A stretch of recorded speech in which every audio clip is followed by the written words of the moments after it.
recording here, and we'll go ahead and start the presentation. Okay, can everyone see my screen? Yes. Great.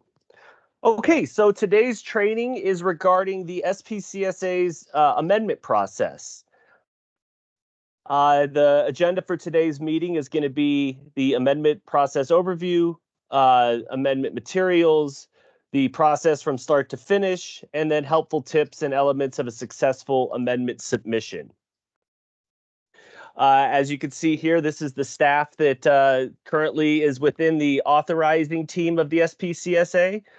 For amendment-related questions, you'll be reaching out to myself and occasionally Katie in the event that there's some expansion stuff or anything like that. We usually bring in more people to the amendment process for that. But for the vast majority of amendments, you'll be talking with me. Here is the overview of both the regulations for the SPCSA and NDE regarding amendments. So the reason why there's two sets of amendment regulations is the SPCSA has its own specific ones for schools it sponsors, but in addition to that, NDE has amendment regulations as well that are for all charter schools, including those who may be sponsored by districts or other entities. So this is the amendment materials that we will have posted on our website here, excuse me, later this afternoon. We have a guidance document which includes the background and information regarding the amendment process, requirements for the application, submission instructions, and just the overall amendment process. We have the amendment application template. This is the document that will be completed as part of any sort of amendment submission. It's basically the amendment application. We also have a budget and enrollment and staffing workbook. So the budget is for basically we will include or allow schools to include either the budget workbook that we have, or if there's a budget template that you all have that you're working off of, we will accept that as well. And then we have enrollment and staffing workbooks. Those are typically for adjustments to enrollment caps or maybe expansions or anything like that, where we would kind of need to get a better understanding of what the enrollment will look like, and then what staffing looks like based upon the proposed amendment that you're seeking approval for. And at the bottom here, all the amendment materials can be accessed at that link. So what we at the SPCSA kind of go off of what's called material amendments. And material amendments are requests that need to be reviewed by SPCSA staff, but also approved by our board. Material amendments include, but they're not limited to, the addition of distance education for schools that may be brick and mortar, adding dual credit programs, changing the mission and the vision, eliminating grade levels or other educational services, EMOs, entering, amending, renewing, or terminating a charter contract with an EMO. So if a school, the amendment wise, like if there's some minor changes to the contract between the school and an EMO or a CMO, that typically wouldn't need to go before the board. But what we're kind of talking about here is if a school decides to either add or terminate an agreement with an EMO or a CMO. Other amendment that we consider material amendments are enrollment amendments, basically expanding enrollment in existing grades and facilities, expanding enrollment in new grades, reducing the enrollment cap. So you'll all recall that as part of the charter contract, the charter contract includes we call the enrollment cap. Schools are allowed to be within 10% above or below that cap without needing to submit an amendment. If you do go below 10% of that enrollment cap, we do have a short form to bring the cap to bring that school year's cap and possibly future school years, depending on the enrollment outlook coming up, into compliance so that you're within 10%. Acquiring and constructing new or additional facilities that do not affect enrollment are still material amendments. Occupying new and additional facilities, that's an amendment. Occupying temporary facilities, that's considered an amendment. Relocating or consolidating, if you have multiple campuses, that would also be an amendment. And transportation is a little different. That is basically run through a lot of our F&O team. And so if you are considering adding transportation, and in the 2023 legislative session, money was allocated for charter schools to implement transportation. And so with that, we kind of have a bit of a different process. But in the event that you do wish to add transportation, feel free to reach out to me and I can get you in contact with the folks here at the SPCSA that kind of handle that aspect of the amendment process. So what does not qualify for a material amendment? So what would basically we would need to be notified of, but would not need to go before our board for a final approval. Schools may choose to make changes at the school site, which are not subject to the board approval. So some examples of that are adding modulars to the approved address. So long as it's not the adding of the modulars doesn't increase the enrollment or change the enrollment below or above that 10% threshold of the enrollment cap. So if you have limited space at your facility and you add some modulars to help kind of with maybe overcrowding within the actual facility itself, that does not require an amendment to the SPCSA. But in the event that you are planning to do that, definitely let us know so that we can just kind of keep up to date with what's going on at the school sites. So also adjusting or modifying the amount of classrooms at a particular grade. So charter schools are permitted as part of their charter contract to operate at a defined, like the enrollment cap is what we've been talking about.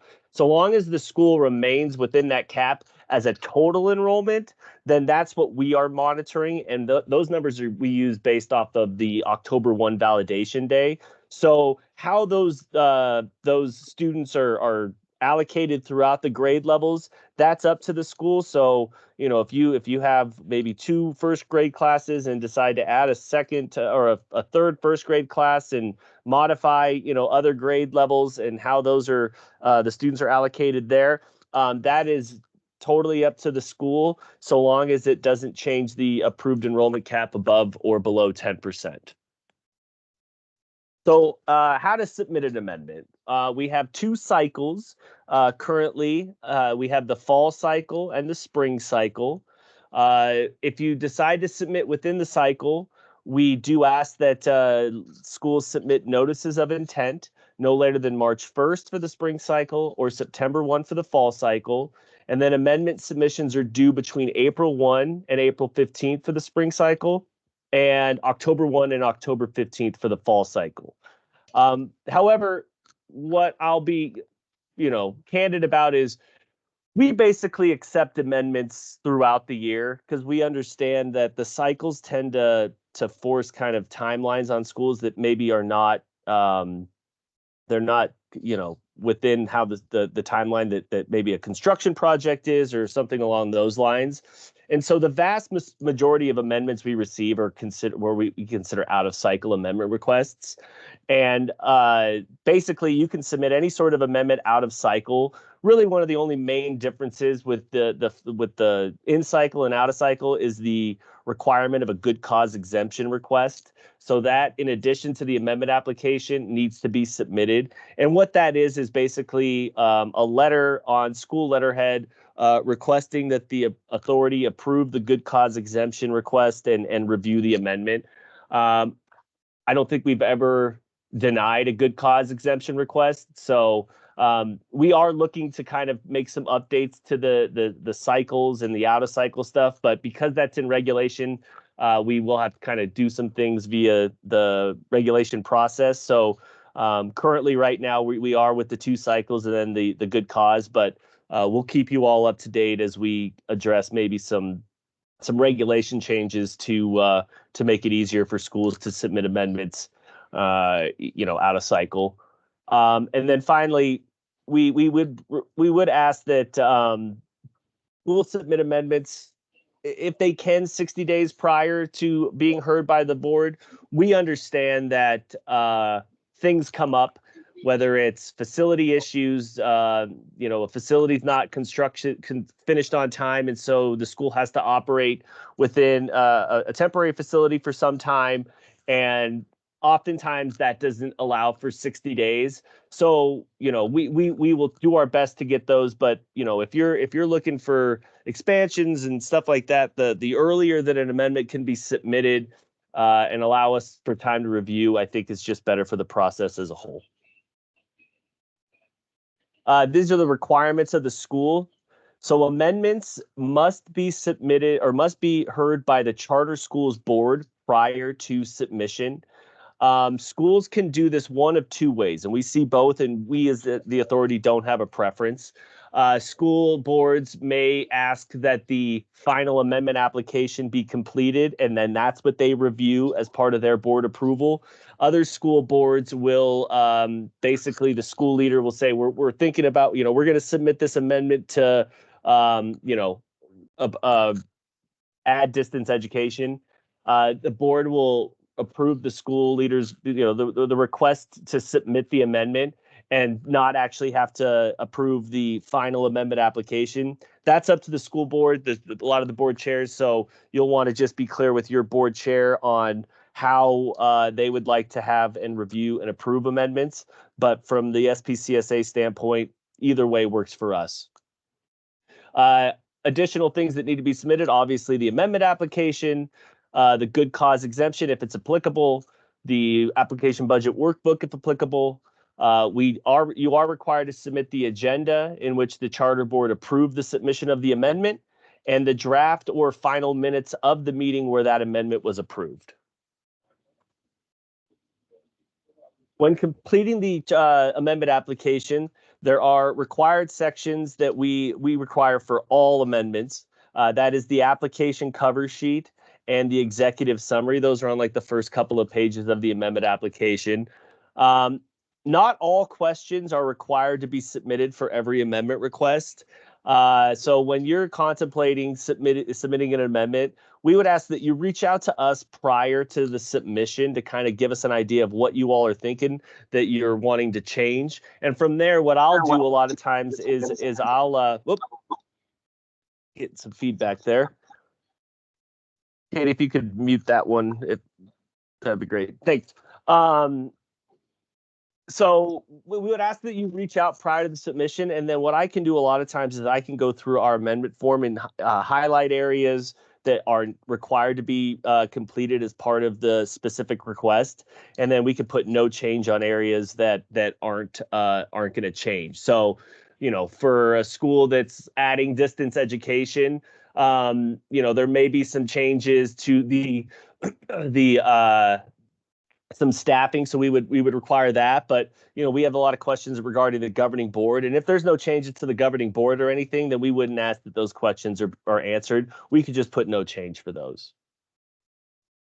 So after the submission to the SPCSA, SPCSA staff reviews the amendment application, and we may reach out with questions or additional information if needed. We prepare a recommendation memo, and we typically include a proposed motion, which is included as part of the supporting documents for each of our board meetings. And then the memo, it outlines the details of the request along with our analysis from the SPCSA side. And we have the proposed recommendation. Our board may approve, deny, or modify that recommendation during the meeting. And just so you all know, we at the SPCSA are required to notify the school district in which the school is located of any sort of, basically any amendment that we receive. So we do that before each of our board meetings. We'll take the amendments that we've received and put together a kind of a letter to the school districts and notify them of the proposed changes. That's why we do ask that, you know, having those amendments in earlier allows for a longer lead time for us to notify the district, which they do appreciate. Danny, you have a question before you move forward. Yep, I can't see that, so I would say go ahead, take yourself off mute and ask away. Okay, so am I understanding correctly that all of the amendments with SPCSA are board approve, the board has to see them and approve them? All material amendments, yes. Okay, so is there a difference between material and other types of amendments?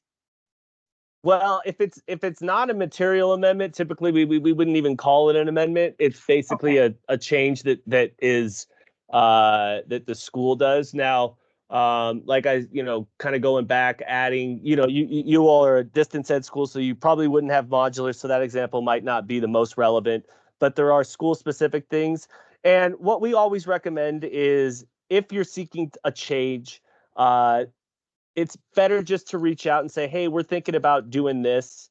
Would this require an amendment to go before the board? And we can, let you know one way or the other. Like a lot of times with maybe course catalog changes and those type of things, that doesn't require a material amendment, but communicating with us on the front end, just it works better for everybody. Thanks. Yeah, no problem. So we have different types of recommendations for the board meetings. Typically, the vast majority of amendments we receive, if we've communicated with the school early and often, many of the times those are going to be recommended for approval. Depending on the type of amendment that is submitted, sometimes those approvals may come with conditions. For schools, maybe adding distance education. Sometimes the time between getting the NDE approval of the distance ed application and the SPCSA approval can not line up. And so we may add a condition that before implementation of that distance education program, the schools submit the approved amendment application or the approved distance ed application from NDE. Other types of conditions, many of which are part of facility. Schools must have C of Os no later than 30 days prior to opening the school. We have a pre-opening process that's basically included as part of every single facility amendment and approval. And so that condition is always there. Staff is required to do a walkthrough prior to students being in any sort of new facility. For new schools, I'm sure that you're working kind of through the pre-opening process for just getting started. Many of the items that are part of the facility aspect of that pre-opening process for new schools are very similar to what we have as part of conditions for amendments as well.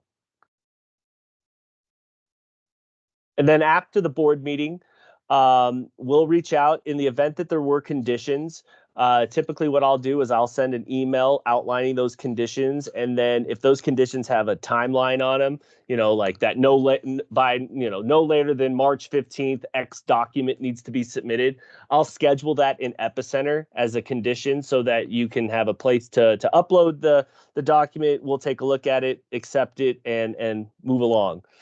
If it doesn't include any conditions, many times, like if the board approves, that's pretty much the end of the process there. What we do is from like the amendment process part of it, but what will need to be done is the charter contract, which is currently held between your board and our board. That charter contract is amended to include the updated information that was approved. And then that new contract does need to be signed by both your board's chair and our board's chair. Typically what we do is we make the update to the charter contract, and then we send that to the school leader for review. Once the school leader says this all looks good, we send it to both our board chair and the charter schools board chair for signing, and then we store that as an amended charter contract. I think, here's some tips, and I've kind of touched on these before, but communicating with us early about any sort of changes that you're seeking just really helps, I think, both sides kind of understand the timeline, the proposal, allows us to ask questions, allows for the school to kind of understand on the front end what a recommendation may be. So for a school, who may be contemplating expanding, and now that we have star ratings back, the school was their most recent star rating was a 2-star at the elementary and 1 star at the middle or something like that. When we talk with you on the front end, there's a high likelihood that we're going to be upfront and honest and say that any sort of expansion, both in enrollment or facilities, is not going to be approved or recommended for approval until those star ratings come, up to the 3-star level. There are there are examples where that may not be the case. In fact, we had one last Friday where we did have a school, Coral Nellis, was approved to expand enrollment beginning in the 26-27 school year. They're on the Nellis Air Force Base. They have a 3-star middle, but a 2-star elementary. The expansion isn't contemplated until 3 years from now, and we worked with them throughout the last 6 or 7 months, kind of talking about why they needed to expand. So that's what I mean when there's the communication. It allows us to kind of have just some discussions outside of the amendment, outside of a public meeting, so that everyone kind of understands and are all on the same page prior to anything really going before the board. Danny, like- we have another question. Please. Sorry. Amy, I think you're on mute.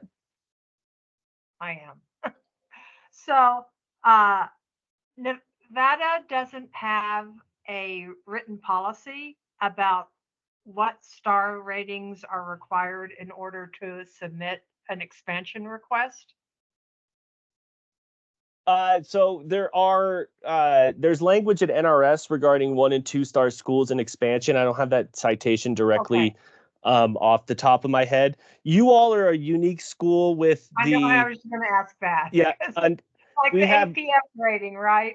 Correct. So once Yeah. a school qualifies for the alternative performance framework, there are, that's a unique situation that we kind of handle separately from just going off of the star ratings, because we understand that this school is being measured under a different framework in addition to the SPCSA and the NSPF. We currently have one school that has qualified for the alternative framework, Beacon Academy. They've expanded, they've added facilities.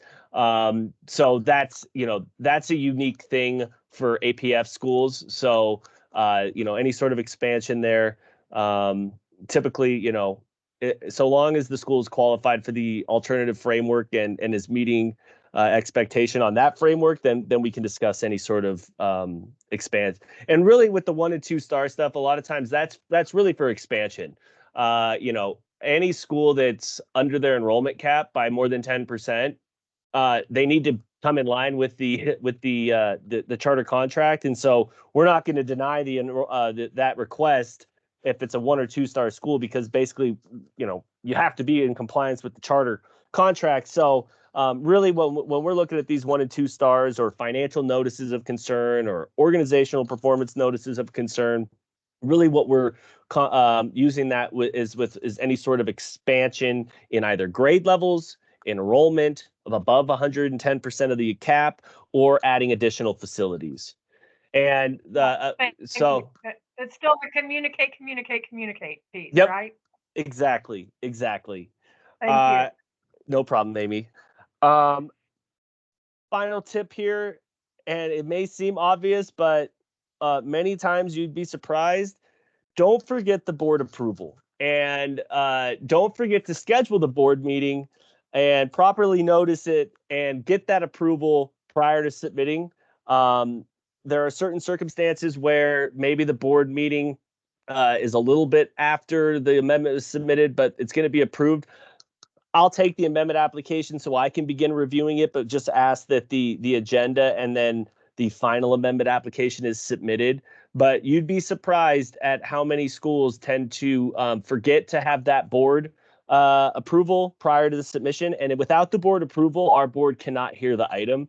So it just, it further delays any sort of approval that the school needs. So just, properly notice open meeting law 3 business days in advance, posting that agenda on notice.nv.gov, making sure that's all dialed in prior to submitting to us is the best way and the cleanest way to go through an amendment process. So for you all who are not open yet, maybe new schools or even in this first year,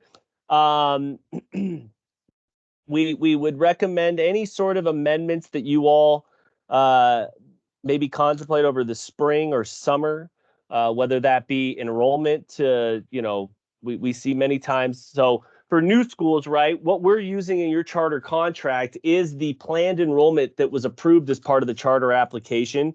And that planned enrollment can be found in the recommendation memo from the charter school's approval. And so that's the cap for the year one. You'll see there at that plan table. It's basically on, I think, page 2 or 3 of that recommendation memo. It's right there. And so and candidly, this past couple of years, schools have had a very, very difficult time reaching 90% of their first year approved enrollment cap. And so we've had, I think every school that's opened over the past 2 or 3 years has had to come before our board in either right around this time or sometime in midwinter to adjust that enrollment cap down.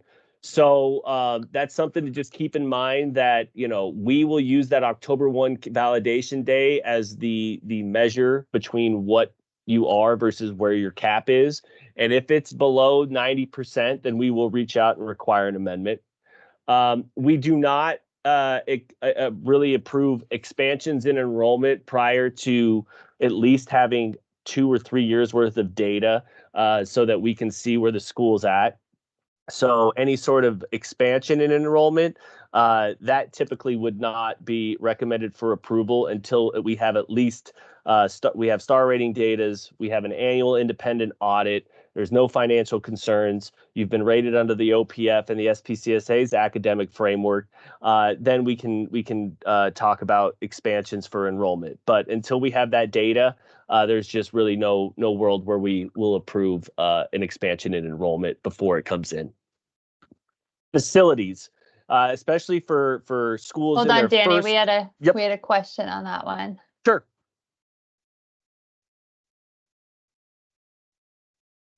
And Tim, I think you're on mute too. It's the worst when you get going. Okay. Yeah. So very, very good point about the enrollment cap and the start date and all of that. Let me give you a scenario. Let's say we have 250 or 275 students, but then we have another 25 who we believe in January they could come on board. This would be after your October reconciliation date. We would still need to be on that agenda, even if we knew we had some kids that were coming in late. And I'm not saying that's the case. I think we're going to meet our target in June. I just had a question hypothetically. So you're saying like you were maybe under the cap on that October 1 date, but you're going to add some students in mid-year, right? Yeah. So what we'll do is when we notify a school that they are below the 10% or 90% of their enrollment cap, we will ask if there has been students enrolled since the October 1. And so, we have our quarterly enrollment reports that are managed by NDE. And so if you can show on that most recent, maybe it's the second quarter or even third quarter preliminary numbers or something, but really the second quarter, if you can show that you've enrolled additional students to get within that 90% threshold, then we will not require an amendment to adjust the cap. Okay. All right. That sounds great. Just wanted to clarify. I think. Thank you for that clarification, that answer. Thank you. Yep. No problem. And Danny, we have another question too. Sure. Morning, Danny.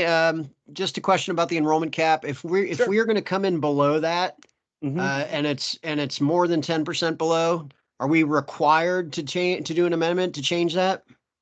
So if as of the October 1 count day, right? That's the day that's the official enrollment for the school. That's conducted by the Department of Ed.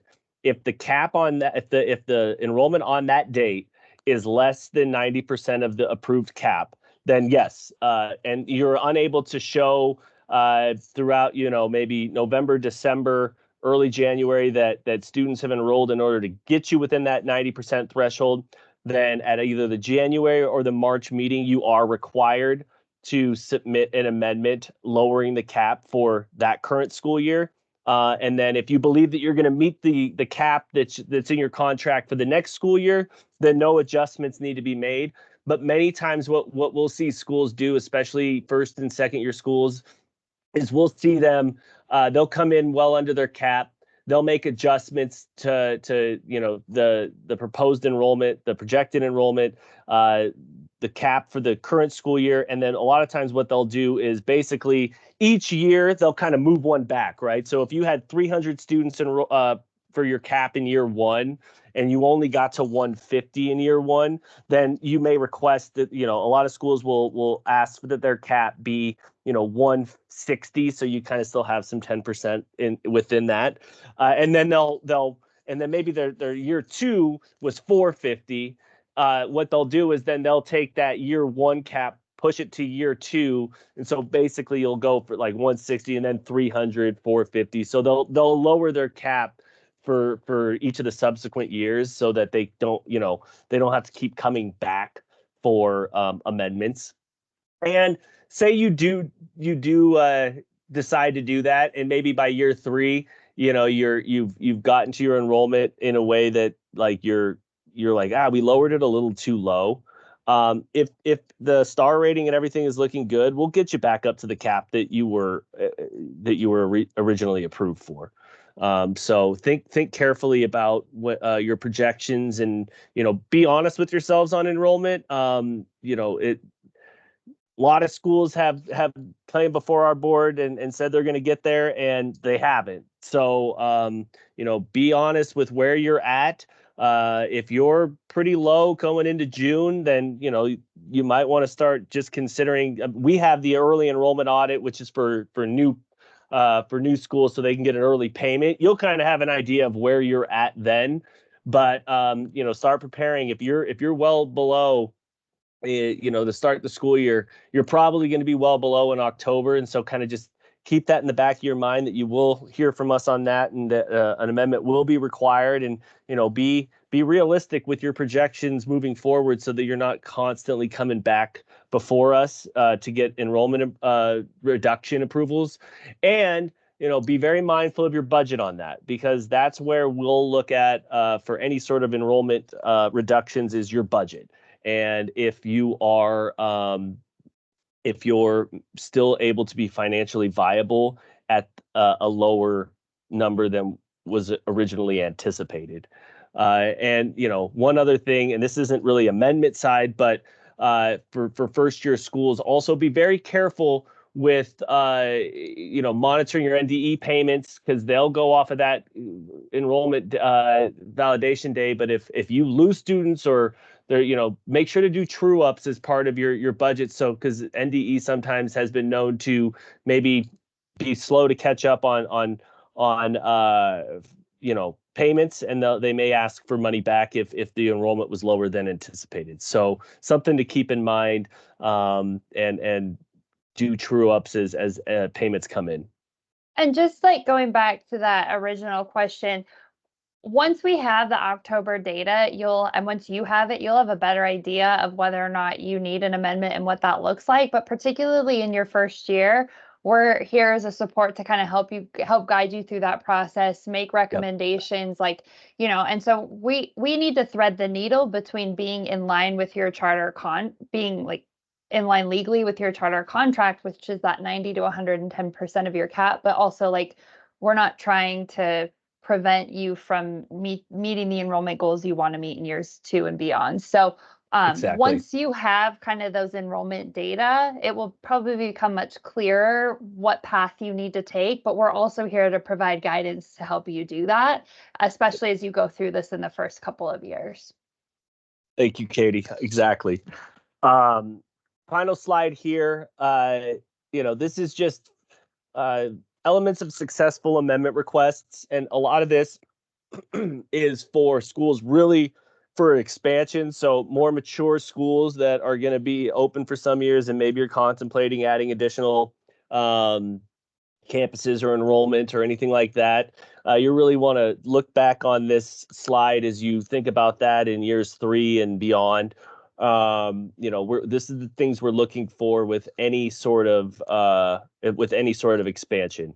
Obviously we've talked a lot about the reductions in enrollment. That's a short form. It's pretty quick. We try to get those things going because we understand that, it is what it is and we got to do it. So long as there's not any sort of really dire financial consequences of the reduction, which, you know, if there are, like, the amendment's going to be approved, but there's some other things that may be going on with other portions of our team here with regard to financial notifications, quarterly financial reviews, and for years, you know, schools maybe after the first year, after they've been rated under the financial framework, there may be financial improvement plans, and hopefully not, but there can be financial notices as well. So I will go ahead and stop sharing my screen here and ask and see if anybody has additional questions that we may not have covered or thought of something as I was going on there.